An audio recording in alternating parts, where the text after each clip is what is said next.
السلام علیکم ورحمۃ اللہ وبرکاتہ۔ گائز، آج میں آپ کے سامنے قرآن پاک کی سورت مائدہ جس کا ترجمہ، تفسیر اور اس کا خلاصہ آپ کی خدمت میں لے کر حاضر ہوئی ہوں۔ امید ہے آپ میری اس ویڈیو کو غور سے سنیں گے۔ آج سورت مائدہ کا آغاز ہوا ہے اور اللہ تعالیٰ کا نام لے کر ہم اپنا درس شروع کرتے ہیں تاکہ اللہ تعالیٰ کی مدد ہمارے ساتھ ہو جائے اور زندگی کے ہر میدان میں ہم کامیاب ہو جائیں۔ تو ناظرین، آپ سب سے گزارش ہے کہ آپ اس سورت کو غور سے سننا، میرے ساتھ رہنا اور میرے حوصلہ افزائی کرنا، لائک کرنا، سبسکرائب کرنا۔ میں آپ کی بے حد شکر گزار ہوں گی۔ تو جو سنیے، غور کیجئے۔ اس سورت کا خاص پیغام مسلمانوں کے لیے یہ ہے کہ دین کی باتوں کو بڑی پابندی اور خیال کے ساتھ پورا کرو، اور جس بات کا تم نے کلمہ لا الہ الا اللہ محمد رسول اللہ پڑھ کر اقرار کیا ہے اس کو عملی طور پر پورا کر کے دکھاؤ۔ تو ناظرین، یہاں پہ فرمایا گیا ہے کہ ترتیب قرآنی کے مطابق یہ 5ویں سورت ہے اور اس کا نام سورت المائدہ ہے، جو عربی میں کھانے سے سجے سجائے خوان کو کہتے ہیں۔ حضرت عیسیٰ علیہ السلام کے حواریوں نے ان سے درخواست کی تھی کہ آسمان سے ایسا خوان یعنی ایسا کھانا ان پر اترے۔ اس واقعے کا اس سورت میں بیان ہے، تفصیل کے ساتھ تذکرہ کیا گیا ہے، اس لیے اس کا نام المائدہ ہو گیا۔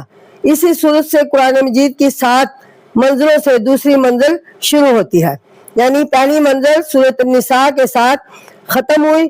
یہ سورت مدینہ میں تھوڑے تھوڑے کر کے 5 ہجری سے لے کر 10 ہجری تک نازل ہوئی۔ اس کے مکمل ہونے کے بعد کوئی اور سورت پوری نازل نہیں ہوئی، اس لیے اس کو قرآن مجید کی سب سے آخری سورت بھی کہا جاتا ہے، یعنی سورت مائدہ کے بارے میں کہا گیا ہے۔ اس کی ایک آیت میدان عرفات میں آخری حج کے موقع پر، جسے حجۃ الوداع کہتے ہیں، اتری، اور اس میں مسلمانوں سے کہہ دیا گیا تھا کہ آج تمہارا دین مکمل ہو گیا ہے۔ یہ ہمارے نبی کریم صلی اللہ علیہ وسلم نے خطبہ میں بھی بیان فرمایا تھا، اور یہی دین تمہارے لیے مقرر کر دیا گیا ہے اور اسی کا نام اسلام ہے۔ آپ نے اپنی زندگی ہی میں دیکھ لیا کہ وہی عرب جو بے زور شور سے آپ کی مخالفت کے لیے اٹھے تھے، سب کے سب اسلام میں داخل ہو گئے، یعنی جوک در جوک اسلام میں داخل ہونے لگے، جس کا ذکر سورۃ اذا جاء نصر اللہ میں بھی بیان کیا ہے میں نے۔ تو اللہ تعالیٰ کی طرف سے بیان ہے۔ اس سورت کا خاص پیغام مسلمانوں کے لیے ہے کہ دین کی باتوں کو بڑی پابندی اور خیال کے ساتھ پورا کرو، اور جس بات کا تم نے کلمہ طیبہ لا الہ الا اللہ محمد رسول اللہ پڑھ کر اقرار کیا ہے اس کو عملی طور پر پورا کر کے دکھاؤ۔ تو ناظرین، اس صورت میں مسلمانوں کے لیے بعض چیزوں کا کھانا پینا حرام کیا گیا ہے۔ اہل کتاب کے ساتھ میل جول رکھنے کی حد قائم کی گئی ہے، طہارت اور وضو کے قاعدے بیان کیے گئے ہیں، ہر بیرونی پاکیزگی کے ساتھ اندرونی پاکیزگی پر زور دیا گیا ہے، احکام شرعی بجا لانے پر دونوں جہان کی کامیابی موقف رکھی گئی ہے۔ یہودی نصارہ کے مختلف رویوں کا ذکر کیا گیا ہے، یعنی انصاری، نصارہ اور یہودیوں کا بھی جو ہے ان کے رویوں کا ذکر کیا گیا ہے اور ان سے بچنے کی ہدایت کی گئی ہے۔ اس کے علاوہ اور یہودیوں سے کہا گیا ہے کہ حضرت موسیٰ علیہ السلام کو تم نے ستایا اور ان کی نافرمانی کی، اب تمہیں دوسرا موقع دیا جاتا ہے۔ یہ قرآن پاک میں سورت کے ذریعے ہی بتایا جا رہا ہے۔ یہ آخری نبی حضرت محمد مصطفیٰ صلی اللہ علیہ وآلہ وسلم تمہارے پاس کام کی باتیں لائے ہیں، ان کو مانو اور ستانے سے باز آ جاؤ۔ یہود کو ناحق قتل کرنے اور فساد سے روکنے کے لیے حضرت آدم علیہ السلام کے 2 بیٹوں کی مثال دے کر سمجھایا گیا ہے۔ یہود کے وہ قانون جو جرموں کو روکنے کے لیے ان کے اوپر مقرر کیے گئے تھے بیان کیے گئے ہیں، اور مسلمانوں کو تاکید کی گئی ہے کہ انہوں نے اپنے دین پر عمل نہ کیا، لیکن تمہیں اپنے دین پر پورا پورا عمل کرنا چاہیے، یعنی خود تو نہیں کیا لیکن تمہیں اپنے دین پر عمل پورا پورا کرنا چاہیے۔ اس کے بعد یہود کے بہانہ بازیوں اور احکام کے پورا کرنے میں ٹال مٹول کا مفصل بیان ہے۔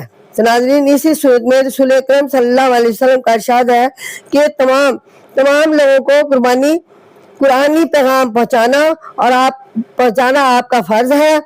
آپ اس کا فکر نہ کریں کہ لوگ مانتے ہیں یا نہ مانتے یا نہیں مانتے۔ مسلمانوں کو شراب اور جوئے سے بچنے کو کہا گیا ہے اور احرام کے وقت بعض چیزوں سے پرہیز کرنے کو کہا گیا ہے۔ اس کے بعد بری رسموں کو چھوڑ دینے کو کہا گیا ہے اور حضرت عیسیٰ علیہ السلام کے واقعات کا بیان ہے اور اسی پر سورت کا اختتام ہوتا ہے۔ تو ناظرین، اب میں آپ کے سامنے قرآنی آیات کے ذریعے سورت مائدہ کے بارے میں قرآنی آیات کے ذریعے ہمارے جو نبی کریم صلی اللہ علیہ وسلم نے ہمیں جو ہدایت دی ہے، جس کے بارے میں بتایا ہے، اس کا میں تفصیل ذکر کرتی ہوں اور ترجمہ اور تفسیر بیان کرتی ہوں۔ اس کو عنوان دیا ہے ذمہ داری پوری کرو، یعنی اعوذ باللہ من الشیطان الرجیم، بسم اللہ الرحمن الرحیم۔ آمن الرسول بما انزل الیہ من ربہ والمؤمنون قل آمنا باللہ وملائکتہ وکتبہ ورسلہ لا نفرق بین احد من رسلہ قالوا سمعنا واطعنا غفرانک ربنا والیک المصیر۔ لا یکلف اللہ نفسا الا وسعها لها ما کسبت والیہا ما اکتسبت ربنا لا تؤاخذنا ان نسینا او اخطانا ربنا تحملنا ما لا طاقت لنا به واعف عنا واغفر لنا وارحمنا انت مولانا فانصرنا علی القوم الکافرین۔ تو ناظرین، میں نے قرآنی آیات پڑھی ہے تاکہ اللہ تعالیٰ کی مدد ہمارے ساتھ ہو جائے اور ہم زندگی کے ہر میدان میں کامیاب ہو جائے۔ اب میں قرآنی آیات کا ترجمہ اور تفسیر آپ کے گوشے گزار کر رہی ہوں۔ اعوذ باللہ من الشیطان الرجیم، بسم اللہ الرحمن الرحیم۔ سورۃ مائدہ 5ویں سورت ہے اور اس کے 112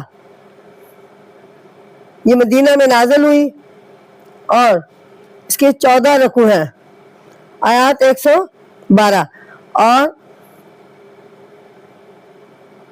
غور سے سنیں، بسم اللہ الرحمن الرحیم۔ یہ 5 ہجری سے نازل ہوئی تھی، یعنی اس کی 2 منزل ہیں۔ پہلا یہ ہے کہ یا ایھا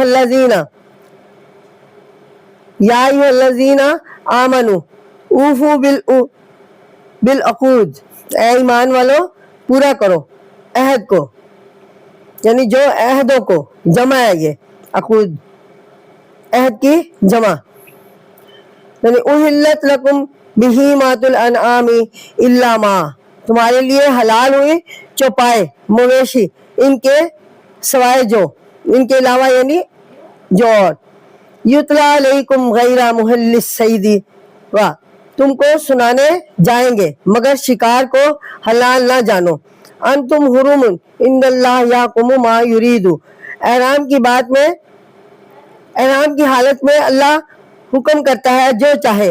یا ایھا الذین آمنوا لا تحلوا شعائر اللہ، اے ایمان والو حلال نہ سمجھو اللہ کی نشانیوں کو، اور نہ ولا تشہروا الحرام ولا الہدی، اور نہ ادب والے مہینے کو، اور نہ اس جانور کو جو نیاز کعبہ ہو، ولا القلائد ولا امین البیت، اور نہ ادب والے مہینے کو اور نہ اس جانور کو جو نیاز کعبہ ہو، ولا القلائد ولا امین البیت، اور نہ جن کے گلے میں پٹا ڈال کر لے جائیں کعبہ کو، نہ آنے والوں کو حرمت والے کے، یعنی حرمت والے بیت الحرام، حرمت والے گھر کی طرف، یبتغون فضلا من ربہم ورضوانا، جو ڈھونڈتے ہیں فضل اپنے رب کا اور اس کی خوشی۔ تو ناظرین، اب میں آپ کی سامنے اس کی تفسیر، ان آیات کی تفسیر بیان کرتی ہوں، جو یہ ہے کہ سورت عہد و پیما، عفو، عقود، عہد و پیما عقد کی جمع ہے جس کے معنی ہے گرہ لگانا، باندھنا، اپنے ذمہ کوئی کام لے لینا، لینے کو عقد کہتے ہیں۔ اس کے معنی عہد و پیمان کرنا اور پختہ وعدہ کرنا بھی ہے۔ الانعام مویشی جانور جنہیں اکثر پالا جاتا ہے اور جن کا کھانے کے لیے شکار کیا جاتا ہے۔ تو ناظرین ارشاد ہے کہ وہ آدمی یعنی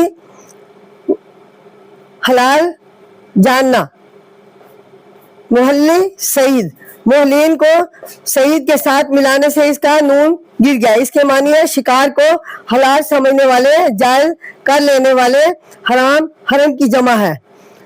تو ناظرین جو حرمت سے بنا ہے، احرام کے معنی ہے محفوظ، وہ چیزیں جس کی بے ادبی نہ کی جائے، نہ اس کو استعمال کیا جائے۔ وہ آدمی جس کسی کے کرنے سے روک دیا گیا ہے، یہاں اس سے مراد حاجی ہے جو حج کی نیت کر لے، ان پر چند چیزیں حرام ہو جاتی ہیں۔ اور شاعرات کی جمع ہے وہ چیزیں جنہیں اللہ نے اپنی بندگی کی نشانیاں مقرر کی، قلائد اقلادہ کی جمع ہے، ہار یا بٹا یا اسی قسم کی کوئی اور چیز جسے قربانی کے گلے میں باندھ دیتے ہیں۔ تو ناظرین تاکہ معلوم ہو جائے کہ یہ جانور قربانی کے لیے جا رہا ہے، یہاں مراد وہ جانور ہے جن کے گلوں میں یہ چیزیں باندھ دی گئی ہوں۔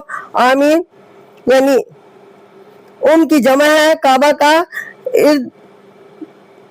یعنی کر کے ہر کے چل دینے والے، البیت الحرام حرمت والا گھر یعنی کعبہ کا ارادہ کر کے چل دینے والے۔ اس صورت کے شروع میں یہ حکم دیا گیا کہ جن باتوں کا پورا کرنا تم نے اپنے ذمہ لیا ہے انہیں پورا کرنا چاہیے۔ انسان جب کلمہ پڑھ لیتا ہے تو وہ اپنے ذمہ لیتا ہے کہ اللہ رسول کی فرما برداری سے منہ نہ موڑوں گا۔ اس ذمہ داری کا نبھانا اس کا فرض بن جاتا ہے۔ چنانچہ اس کے بعد جو چیزیں کھانے کی ہیں وہ جن چیزوں سے روکتا ہے وہ بتا دی جائیں گی۔ تو ناظرین اب ہے کہ ذمہ داری پوری کرو۔ یہاں اس بات کا یقین دلایا گیا ہے کہ اس کا پہلا حصہ میں نے بیان کیا ہے، ابھی دوسرا حصہ ہے کہ ذمہ داری پوری کرو، یعنی اس کو دو حصوں میں اس کی تفسیر تقسیم کی گئی ہے، یعنی ذمہ داری پوری کرو پھر ذمہ داری پوری کرو۔ انہی آیات کے سورۃ مائدہ کی آیات یہ 6 پارے میں شروع ہوتی ہے اور یہ سورۃ مائدہ کا جو ہے اس کے بارے میں بتایا گیا ہے کہ کل جب ہم نے شروع میں ہی ایمان والوں سے کہا گیا کہ جو تم اپنے ذمہ لو اسے پورا کرو۔ ایمان والا شخص وہ ہے جو زبان سے کلمہ طیبہ لا الہ الا اللہ محمد الرسول اللہ کہے اور دل میں ٹھان لے کہ اللہ اور رسول صلی اللہ علیہ وسلم جو مجھے حکم دیں گے اسے دل و جان سے بجا لاؤں گا۔ اس کلمہ کے پڑھتے ہی اسے کچھ کام کرنے کے حکم دیے جاتے ہیں، وہ یہ ہے: نمبر 1 اللہ کے سوا کسی کی پوجا نہ کرو۔ نمبر 2 ہے 5 وقت مسلمانوں کے ساتھ مل کر نماز ادا کرو۔ نمبر 2 5 وقت اللہ یعنی پہلا ہے اللہ کے سوا کسی کی پوجا نہ کرو، دوسرا نمبر 2 ہے 5 وقت نماز کے مسلمانوں کے ساتھ مل کر نماز ادا کرو۔ نمبر 3 ہے جب رمضان کا مہینہ آئے تو مسلمانوں کے ساتھ روزے رکھو۔ نمبر 4 ہے مال کی زکوٰۃ ادا کرو۔ نمبر 5 ہے آسانی سے ہو سکے تو عمر میں ایک دفعہ بیت اللہ کا حج کرو۔ تو ناظرین یہ اسلام کے 5 رکان ہیں جن کے بارے میں میں نے آپ کو عقائد بتائے ہیں، یعنی توحید، نماز، روزہ، زکوٰۃ، حج، جن کو ادا کرنا، ان کے مطابق دنیاوی زندگی گزارنا یہ ہر مسلمان کی ذمہ داری ہے۔ کلمہ طیبہ پڑھنے کے بعد یہ ہم پر ذمہ داری عائد ہو جاتی ہے۔ کلمہ پڑھ لینا ان سب کاموں کے کرنے کا عہد ہے جس کو عقد بھی کہتے ہیں، عقائد بھی۔ آیت میں ارشاد ہے کہ اپنے عہد کو پورا کرو اور اللہ اور اس کے رسول صلی اللہ علیہ وسلم جو کہے وہ کرو۔ اب پچھلی قومیں نے جن کی مثال یہود و نصارہ کی شکل میں عرب کے سامنے موجود تھی. سب سے بڑھ کر قصور یہی کیا گیا کہ اللہ کے ساتھ جو عہد و پیمان کیے تھے انہیں پورا نہ کیا. ان کی سب باتیں تفصیل کے ساتھ سورۃ بقرہ، آل عمران اور سورۃ نساء میں بیان کی گئی ہے. شاید ایسے بہانہ بازیاں نہ کسی نے کی ہوں گی جیسی اور ان دو قوموں نے کی. زبان سے اقرار کیا ہم اللہ کے سارے حکم مانیں گے، مگر ان کے بعد اپنی خواہشوں کے پیچھے لگ کر اللہ کے احکام کو اپنی مرضی کے مطابق جیسا چاہا موڑ توڑ کر پیش کیا. سب سے بڑا عہد جو انہوں نے آخر میں توڑا وہ حضرت محمد مصطفیٰ صلی اللہ علیہ وسلم کی پیروی کرنے کا عہد تھا. یہاں پہلے ہی مسلمانوں سے یہ کہہ دیا گیا تھا کہ تم یہود نصارہ کی طرح نہ کرو، بلکہ جو راستہ تمہارے لیے اللہ اور اس کے رسول صلی اللہ علیہ وسلم نے مقرر کیا ہے اس کی شاع کی پیروی کرنا. تو مسلمانوں کو حکم ہے کہ جو تم پر چھپائے جانور سے فائدہ اٹھانا حلال کیا گیا ہے، جی چاہے تو ان کو کھاؤ، لیکن حج کے احرام کے وقت میں جنگلی جانوروں کا شکار نہ کرو.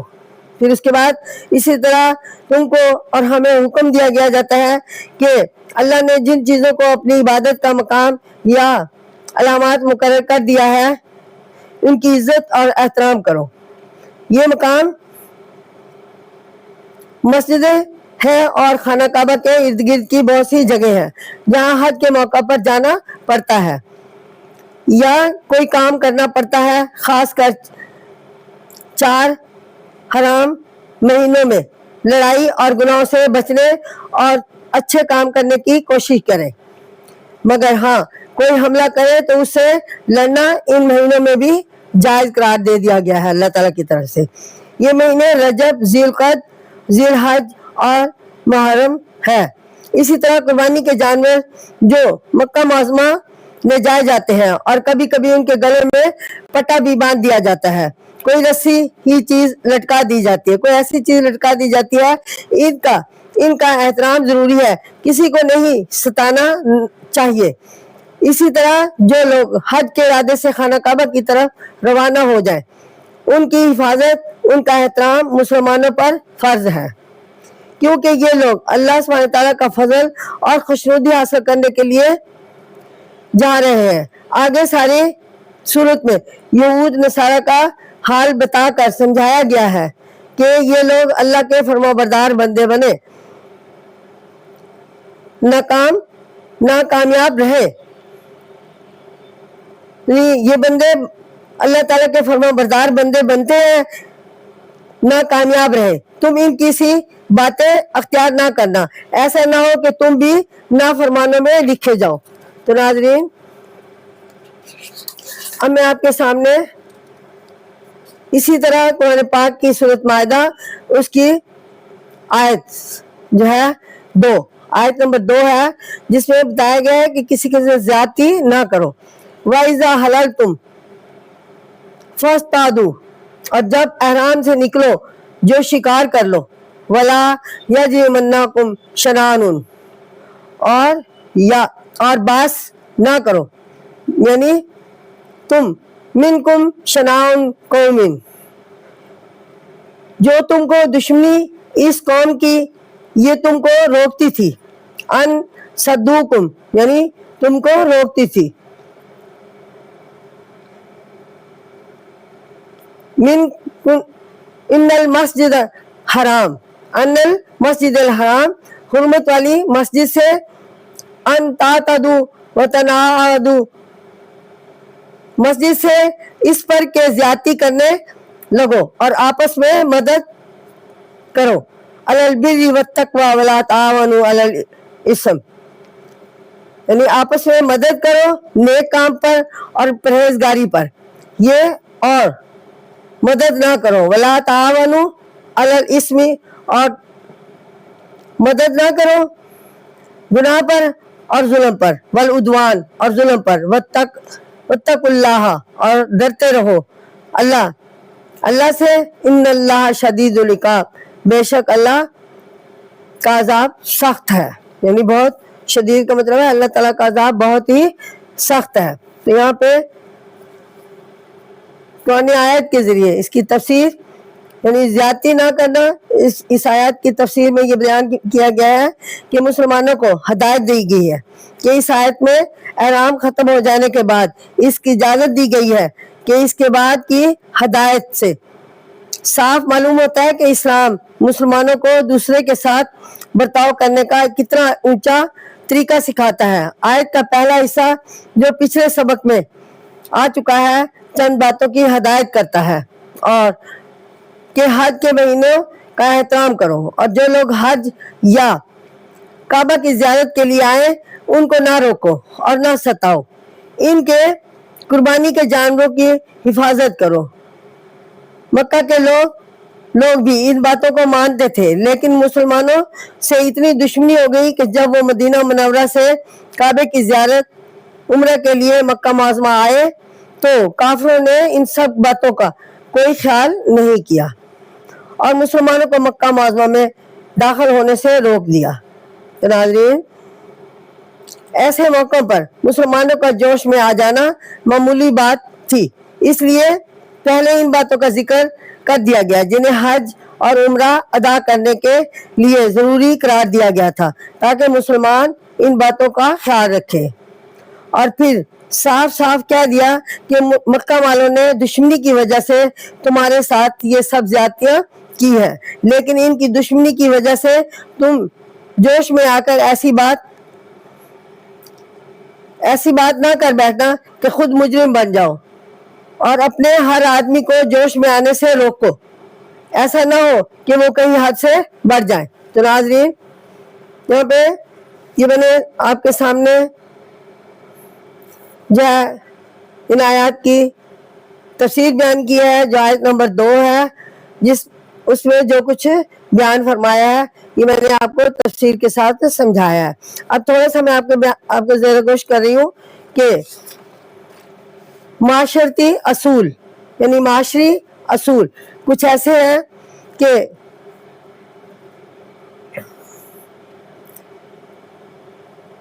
جس آیات کا بیان پچھلے 2 سبقوں میں اس میں مسلمانوں کو کئی مفید حکم دیے گئے ہیں جن میں سے بعض خاص موقعوں کے لیے ہیں اور بعض عام کے لیے ہیں. عام حکموں میں سے 2 حکم بہت زیادہ مسلمانوں کی توجہ کے قابل ہیں. اگر اس پر عمل کر لیا جائے تو ہماری سوسائٹی کی تمام خرابیاں دور ہو سکتی ہیں. اگر شروع کی طرح بعد میں بھی ان پر عمل جاری رہتا تو سوسائٹی کی کوئی خرابی ہمارے اندر پیدا ہی نہ ہوتی. لیکن افسوس ہے کہ ہم نے ان سے غفلت برتی اور اس کا نتیجہ جو ہوا ہماری آنکھوں کے سامنے ہے. وہ 2 حکم یہ ہیں. نمبر 1 تعاونوا علی البر والتقوی، دوسری ہے ولا تعاونوا علی الاثم والعدوان. تو اب دیکھیں یہ دونوں آیات میجر آیات ہیں اور ان کا اس آیات میں ذکر ہے. تو یہ ہے کہ تعاون اور عدم تعاون کے الفاظ عرصہ سے بہت سے سنے جاتے رہے ہیں. آج ان کا مطلب سمجھ لینا چاہیے، یعنی وہ مطلب جو قرآن مجید بتاتا ہے یا بتایا گیا ہے. تعاون قرآن مجید سابقہ بھی ہے اور موجودہ بھی ہے، یعنی یہ اول سے لے کے آخر تک، اب تک اور آئندہ تک یہ ہمارے لیے ہدایت کا سرچشمہ ہے اور ہمیں بتا رہا ہے. تعاون کے معنی ہے آپس میں مدد کرنا. عدم تعاون کا مطلب ہے مدد نہ کرنا اور منہ موڑ لینا. اس آیت میں بتایا گیا ہے کہ تعاون کن چیزوں میں ہونا چاہیے اور عدم تعاون کا موقع کون سا ہے.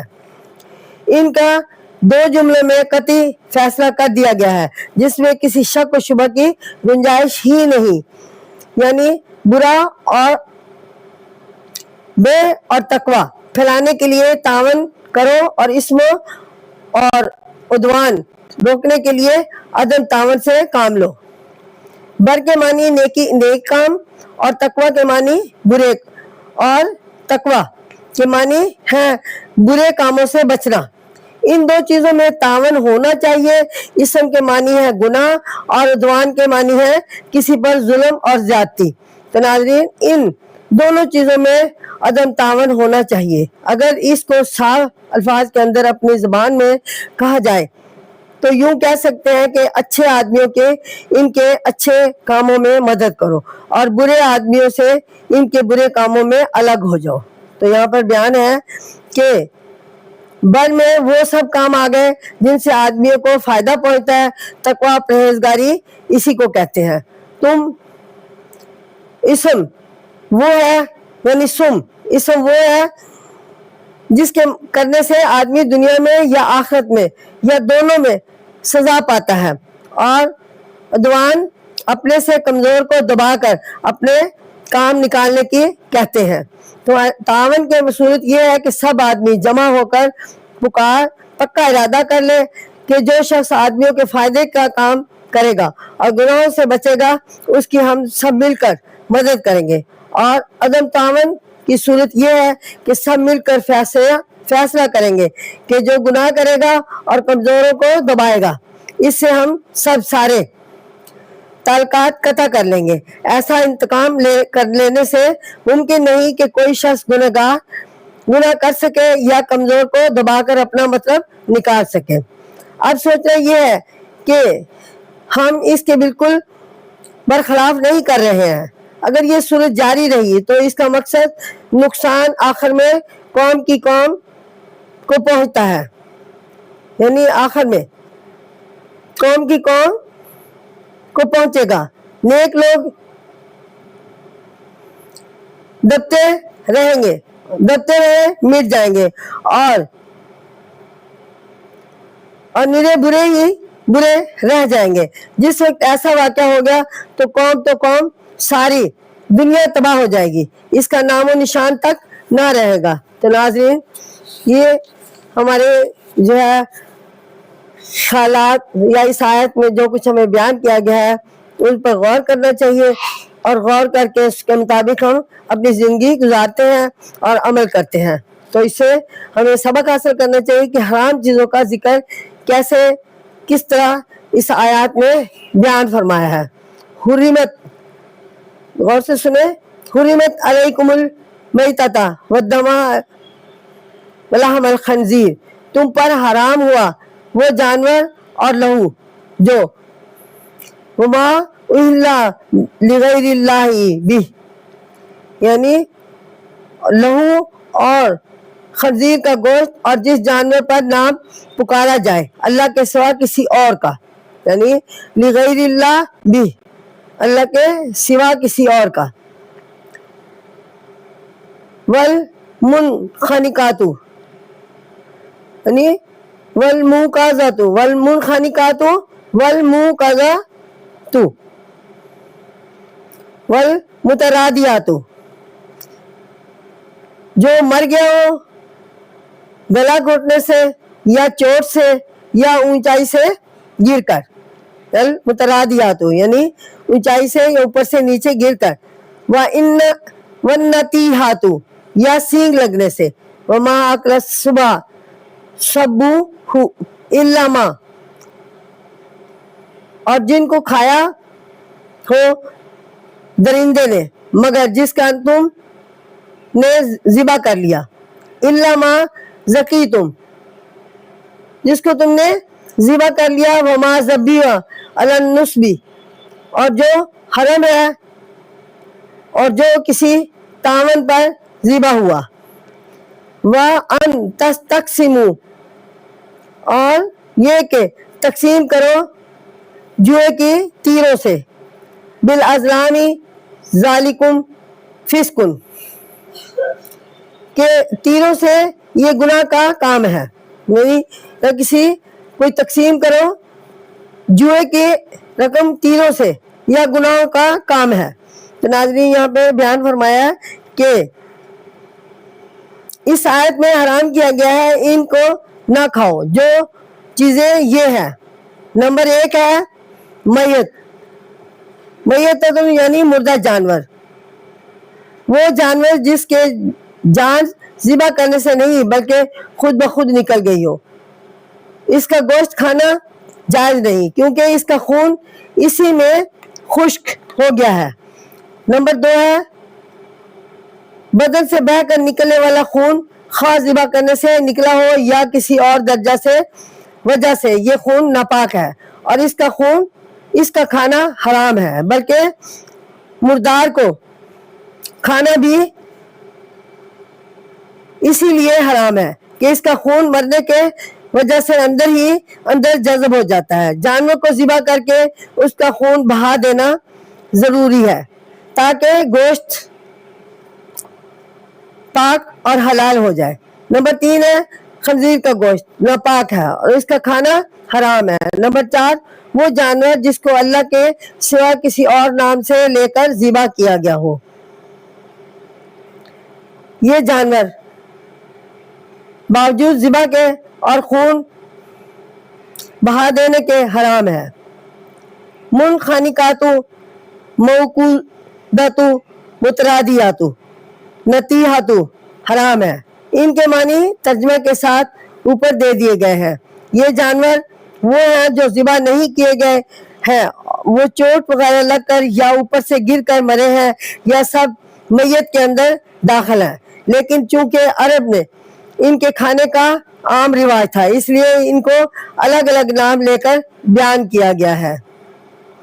نمبر 6 درندے کا کھایا ہوا جانور حرام ہے، لیکن اگر اس میں کچھ جان تھی اور تم نے خود اسے ذبح کیا کر لیا تو یہ جائز ہو گیا۔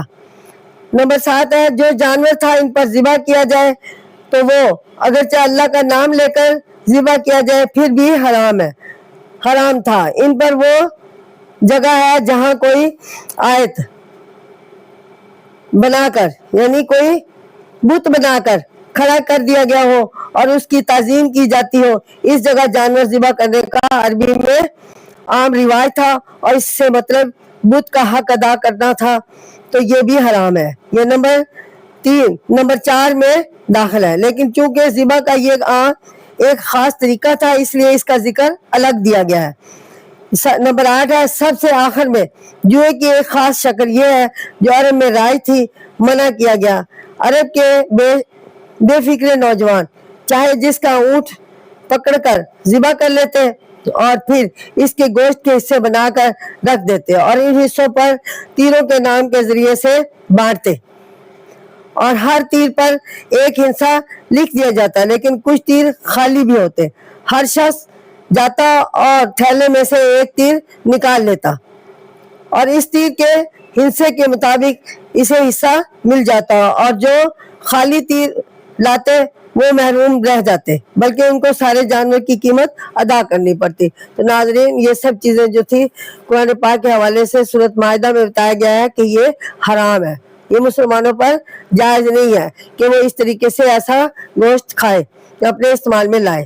تو ناظرین اب دین مکمل ہو گیا، تو یہاں پر قرآن پاک کی آیت نمبر 3 ہے جس کا میں آپ سے ترجمہ اور تفسیر بیان کرتی ہوں، یعنی اس کا ہے دین مکمل ہو گیا۔ الیوم یائس الذین کفروا من دینکم، آج نا امید ہو گئے کافر تمہارے دین سے۔ فلا تخشوہم واخشونی الیوم، سو ان سے مت ڈرو اور مجھ سے ڈرو آج۔ الیوم یعنی آج، اکملت لکم دینکم، آج میں نے پورا کر چکا تمہارے لیے تمہارا، اور پورا کر دیا ہے میں نے، یعنی اکملت لکم دینکم واتممت علیکم نعمتی، پورا کر چکا تمہارے لیے دین تمہارا اور پورا کر دیا میں نے تم پر احسان اپنا۔ ورضیت لکم الاسلام دین، اور پسند کیا میں نے تمہارے لیے اسلام کو، یعنی دین اسلام کو۔ ومن اضطر مخمصۃ غیر متجانی، پھر جو کوئی لاچار ہو جائے بھوک میں، غیر متجانف لیکن گناہ پر، متجانی فی الاسم مائل نہ ہو لیکن گناہ پر مائل نہ ہو، فإن اللہ غفور الرحیم، تو اللہ بخشنے والا اور مہربان ہے۔ تو ناظرین یہ ذرا آیت کو غور سے سنیں کہ اس آیت میں ارشاد ہے کہ کافروں کو امید تھی کہ مسلمان یہ دیکھ کر ان کو سخت کام کرنے پڑ رہے ہیں، بہت سے کھانے پینے کی چیزوں سے جن کی انہیں عادت تھی انہیں روک دیا گیا۔ تو ناظرین عبادت اور جہاد کا حکم دیا گیا ہے، اسلام کو چھوڑ کر پھر اپنا پرانا دین اختیار کر لیں گے اور ہمیں جیسے جو ہو جائیں گے۔ آج ان کی یہ آس ٹوٹ گئی تھی۔ تو ناظرین یہاں پہ فرمایا گیا ہے کہ مسلمان اس وقت بڑے اطمینان کی زندگی بسر کر رہے تھے، مکہ فتح ہو چکا تھا، سارا عرب اسلام قبول کر چکا تھا اور قانون کا ماننا بہت آسان ہو گیا تھا، ہر کام کے قاعدے سے مقرر ہو چکے تھے۔ اس لیے آخری حج کے موقع پر میدان عرفات میں صاف صاف الفاظ میں اعلان کر دیا گیا کہ آج کا کافر اس سے نا امید ہو گئے کہ وہ مسلمانوں کو پھر بہکا کر کافر بنا لیں گے۔ مسلمان اب ان کا خوف بالکل دل سے نکال دے اور سوائے اللہ کے کسی سے نہ ڈرے۔ یہ خطبہ کے الفاظ ہیں۔ مسلمانوں کو ارشاد ہے کہ آج میں نے تمہارا دین، یا ہمارے نبی کریم صلی اللہ علیہ وسلم فرما رہے ہیں آخری خطبہ میں کہ آج میں نے تمہارے دین کو مکمل کر دیا اور اپنی پوری نعمت تمہارے اوپر نازل کر دی ہے۔ اب تمہارا دین اسلام ہے اور اس میں تمہاری ہر مشکل کا حل اور ہر موقع کی مناسب ہدایت موجود ہے۔ اس کے بعد ارشاد ہے کہ جو جانور تمہارے لیے حرام کیے گئے ہیں ان میں سے جان بچانے کے لیے جب بھوک سے دم نکل رہا ہو اتنا کھا لینے میں کچھ حرج نہیں جس سے جان بچ جائے۔ تو ناظرین، دین مکمل جب ہو گیا تو ہمارے نبی کریم صلی اللہ علیہ وسلم نے اپنے آخری خطبے میں حج کے موقع پر یہ بیان فرمایا۔ تو یہاں پہ حلال کی تفسیر، یہ آیت نمبر 4 ہے سورۃ مائدہ کی۔ اس میں بتایا گیا کہ کون سی چیزیں حلال ہیں جو تقسیم کر کے آپ لوگوں کو بتا دی گئی ہے قرآنی آیات کے ذریعے۔ تو اب یہ میں آپ کے سامنے زیر بحث ہوں، یعنی یسألونک ماذا احل لکم، تجھ سے پوچھتے ہیں کہ کیا چیزیں ان کے لیے حلال ہیں۔ قل احل لکم الطیبات وما علمتم، کہہ دے تم کو ستھری چیزیں حلال ہیں۔ ابھی اللہ تعالیٰ قرآن آیات کے ذریعے پوچھتے ہیں جب مسلمان بن جائیں اور وہ آپ سے پوچھیں گے۔ اللہ سبحانہ تعالیٰ نے پہلے ہی آیت نازل فرمائی اور آپ کو فرمایا کہ تم سے پوچھیں گے تو آپ نے یہ بتانا ہے، یعنی کل کہا گیا کہہ دے کہ تم کو ستھری چیزیں حلال ہیں۔ احل لکم الطیبات، یعنی پاکیزہ چیزیں تم پر حلال ہیں۔ وما علمتم من الجوع، اور جو سدھاؤ شکاری جانور شکار پر ڈالنے کو، مقلبین تعلمونہن، تو شکار پر پردہ ڈالنے کو کہا، ان کو سکھاتے ہیں اس میں سے جو اللہ، تعلمونہن مما علمکم اللہ، اور اس پر سے جو تم کو سکھایا ہے، علمکم اللہ، سو اس میں سے کھاؤ، فکلوا مما امسکن، سو اس میں سے کھاؤ جو پکڑ رکھے ہیں، جو پکڑا، علیکم تمہارے واسطے، واذکروا اسم اللہ علیکم، اور اس پر اللہ کا نام لو، واتقوا اللہ ان اللہ سریع الحساب، اور اللہ سے ڈرتے رہو بے شک اللہ جلد حساب لینے والا ہے۔ تو ناظرین، یہ قرآن پاک کی سورۃ مائدہ اور اس کی آیت نمبر 4 ہے جس کا ترجمہ تفسیر بیان کی ہے، اور میں تفسیر آپ کے سامنے بتاتی ہوں کہ یہ آیت نازل ہوئی کہ جو چیزیں حرام ہیں ان کے سوا صاف ستھری چیزیں سب کے سب حلال ہیں، البتہ پاکیزہ چیزیں حلال ہیں، البتہ ان کے اصل حاصل کرنے میں کوئی ناجائز طریقہ جیسے جوا، سٹا، سود وغیرہ استعمال نہ کرنا چاہیے، کیونکہ بہت سی چیزیں خود تو اچھی ہوتی ہیں لیکن ان کے حاصل کرنے کے طریقے ان کو خراب کر دیتے ہیں۔ اس کے بعد شکاری جانور سے شکار کروانے کا طریقہ بتا دیا۔ نمبر 1 ہے، اول یہ کہ اس جانور کو شکار کرنے کے لیے سجایا گیا تھا اور وہ خود شکار کو نہ کھائے بلکہ تمہارے لیے رکھ چھوڑے، اور نمبر 2 ہے تم اسے خود شکار دکھا کر اس کے پکڑنے کے لیے چھوڑ دو، آپ سے لپک کر نہ جائے۔ نمبر 3 ہے سدھانے کا اثر یہ ہونا چاہیے کہ شکار خود نہ کھائے، اور اگر واپس بلایا جائے تو شکار چھوڑ کر تمہارے حکم پر واپس چلا آئے۔ نمبر 4 ہے شکار پر چھوڑنے کے وقت اللہ کا نام لے کر چھوڑو، یعنی بسم اللہ کہہ کر چھوڑو، اور اس کے علاوہ ایک شرط یہ ہے کہ جانور شکار کو زخمی کر دے گا، اس کا کچھ خون بہہ جائے، اور اگر اس نے زخمی نہیں کیا تو پھر اس کو ذبح کرنا ضروری ہے، اور اگر پکڑنے سے پہلے مر گیا اور ذبح نہ کر سکے تو وہ مردار ہے۔ اور حرام سے حرام ہے اس بات کا خیال ضروری ہے کہ ہر چیز کے چھوڑنے کا باعث اللہ تعالیٰ کا ڈر ہونا چاہیے، یعنی اللہ تعالیٰ کا خوف ہونا چاہیے کہ کیا چیز اللہ تعالیٰ نے ہمارے لیے حلال مقرر کی ہے اور کیا ہمارے لیے حرام کی ہے۔ تو ناظرین، وہ بہت جلد حساب لینے والا ہے، ہر بات کا جھگڑا فوراً چکا دیا جاتا ہے۔ تو ناظرین، اب میں قرآن پاک کی سورۃ مائدہ اس کی آیت نمبر 5 کا ترجمہ اور تفسیر بیان کرتی ہوں۔ یعنی الیوم، حلال چیزیں، الیوم احل لکم الطیبات وطعام الذین، آج تمہارے لیے سب ستھری چیزیں حلال ہوئی اور اہل کتاب کا کھانا، اوت الکتاب حل لکم، کھانا تم کو حلال ہے، وطعامکم حل لہم، اور تمہارا کھانا ان کو حرام ہے، یعنی اہل کتاب کا کھانا تم کو حلال ہے اور تمہارا کھانا ان کو حلال ہے۔ والمحصنات من المؤمنات والمحصنات من الذین، اور حلال ہے تم کو پاک دامن مسلمان عورتیں اور ان میں سے پاک دامن عورتیں جن کو اوت الکتابہ من قبلکم، جن کو تم سے پہلے دی گئی تھی کتاب، من قبلکم یعنی تم سے پہلے جن پر کتاب نازل ہوئی تھی، اذا آتیتموہن، جیسا ان کو اجورہن محسنین، ان کو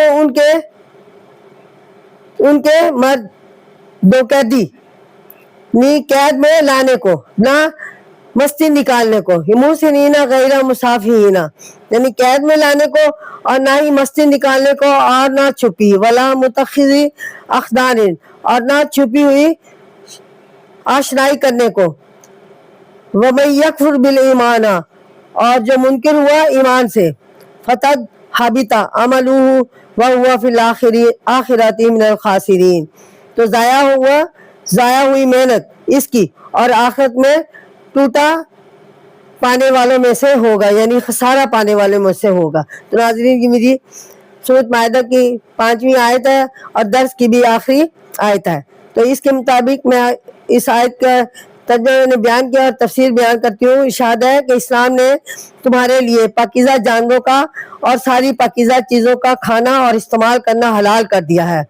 جانوروں کا گوشت جب حلال ہوگا جس چیز کو ذبح کیا گیا جائے اور اللہ کے نام پر ذبح کیا جائے اور ذبح کرنے والا مسلمان ہو، یہودی اور عیسائی کا ذبح کیا ہوا جانور بھی حلال ہے۔ اس کا ذبح کیا ہوا جانور تمہارے لیے اور تمہارا ذبح کیا ہوا جانور ان کے لیے حلال ہے۔ یہ اہل کتاب کے بارے میں طرف اشارہ ہے۔ اس کے بعد ارشاد ہے کہ مسلمان عفیفہ پاک دامن عورت سے شادی کرنا اچھا ہے، اور ایسے ہی یہودی یا عیسائی عورت سے جو پاک دامن، نیک اور گناہ سے بچنے والی ہو شادی کرنی اچھی بات ہے۔ شادی کی غرض یہ ہونی چاہیے کہ مرد اور عورت شادی کر کے ایک دوسرے کے لیے حفاظت کا قلعہ بن جائیں گے، خواہش کے ہوش میں آ کر اندھا، یعنی خواہش کے جوش میں آ کر اندھا اور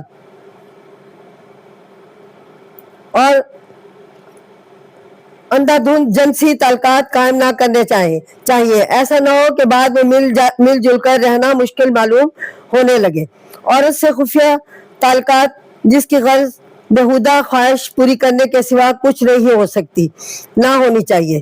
یہ سب جانوروں کی سی حرکتیں ہیں جو انسان کے لیے کسی طرح مناسب نہیں ہے۔ نکاح میں پاک دامنی کی قید مصلحت کی بنا پر ہے، ورنہ نکاح ہر ایک سے ہو جائے گا۔ کافر اور مشرک کے اصل کام ایمان کی حفاظت ہے اور ورنہ عمل بیکار ہے۔ آخرت میں بے ایمان جو ہے وہ خسارے میں رہتا ہے۔ تو ناظرین، آج کا میرا درس کمپلیٹ ہوا اور میں اس کا بقیہ حصہ جو ہے آئندہ آپ کے سامنے پیش و گزار ہوں گی، آپ کے سامنے بیان کروں گی انشاءاللہ۔ آج میرا یہ درس میں نے کمپلیٹ کر دیا ہے اور آئندہ درس تک کے لیے اجازت